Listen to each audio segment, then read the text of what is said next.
I do like visiting the megastore. Look at that, Super Duke R 1290 with aftermarket MIV titanium exhaust. I bet that sounds dirty. It's dirty. What a beast. What a beast.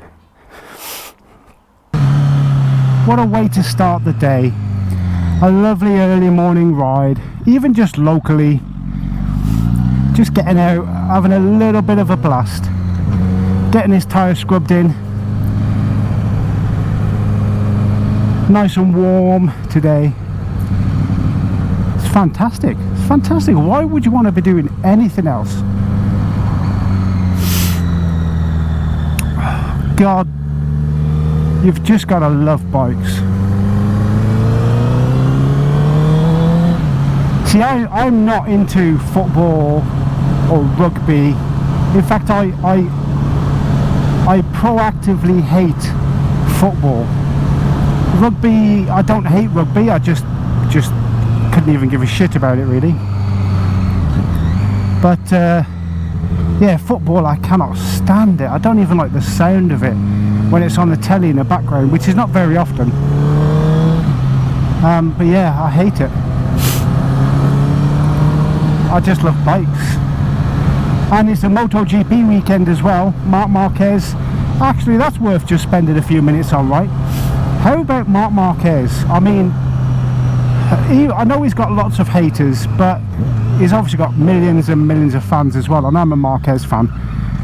But you cannot deny, whether you love him or hate him, you cannot deny the talent and the achievements. Like 8-time world champion, he will be 9-time world champion this year, without a doubt. And he just seems unstoppable at the moment. And that's not likely to change next year, because the rules, the MotoGP rules, don't change until 2027. Which means that in 2027 it will sort of become a bit more of like a level playing field. New bikes, new engine size, new rules, new tyre, so everybody will be starting from scratch really, and the fact that all the teams will have to share all their data with all the other teams as well, which I think I read somewhere. That'll be interesting. So 2027, you know, things could change, you know, that it could be the end of Marc Márquez's success, because you just never know. You could have the upcoming future champions like Pedro Acosta. Even Ayagura is proving to be very competitive. Fabio Quartararo could come back, you know, make a comeback. You just never know. Toprak is moving from World Superbikes into MotoGP next year, so he'll have a year to acclimatise to the MotoGP paddock, although obviously next year he's still going to be on the current bikes, current rules, etc. There's another Fireblade.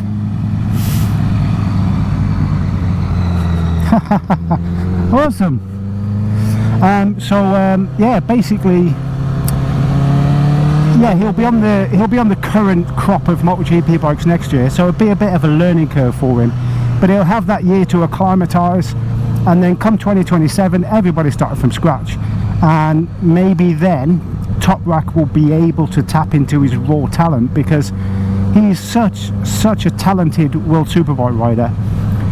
But jumping on a MotoGP bike, you can't ride the MotoGP bikes in the same way that you ride the World Superbikes, because they're just completely different beasts.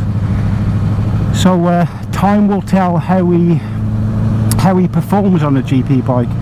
But yeah, like I say, in 2027 he will be in the same boat as everyone else pretty much, and he will have had a year in that paddock, a year on the MotoGP circuits, and with a team.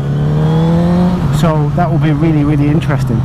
But for now at least, it does look like Márquez will surpass Valentino Rossi's record of 9 world titles, and I really hope he does. I really hope he does. The way that he struggled through 4 years of injury and difficulties with that bike to persevere and then to change to the Ducati Gresini team and spend a year there and then now in the factory team, and then to be leading the championship by, I think, something like, what, 130 points, maybe, there or thereabouts. Don't quote me on the number of points. But it is just remarkable. He is such a talented rider. So yeah, MotoGP this weekend in Hungary. It's been a long time, I think, since the MotoGP paddock has been to Hungary. So this weekend is a new circuit for a lot of riders. I think Pedro Acosta topped the timesheets yesterday in practice, so I'm looking forward to watching the qualifying later today. Could Marquez end up second, third on the podium? I don't know. But then again, everybody was saying that back in Austria last week, because Marquez had never won in Austria. And yeah, people were basically saying that, you know, there's a chance that he might not win here, but sorry, that he might not win there in Austria, but he did. So yeah, he is super talented.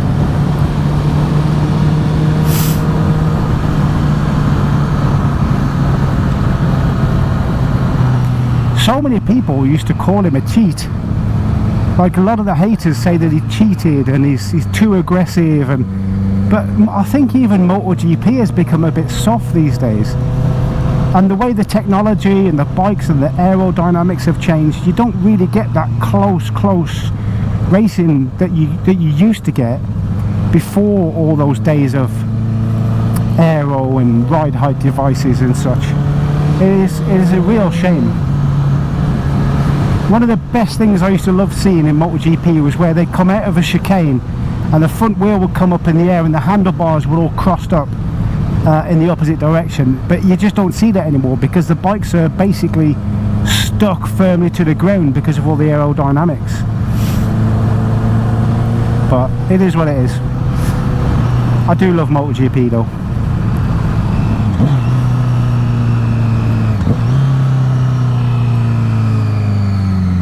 Excuse me, Mr. Range Rover, I'm coming through.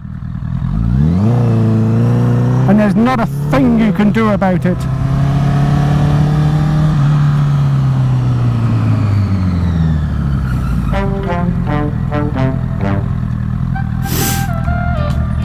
Right, yeah, anyway. I'm going to go home. I'm going to spend some time doing other stuff, and I'll be back on the bike tomorrow. But for now, stay safe and have fun.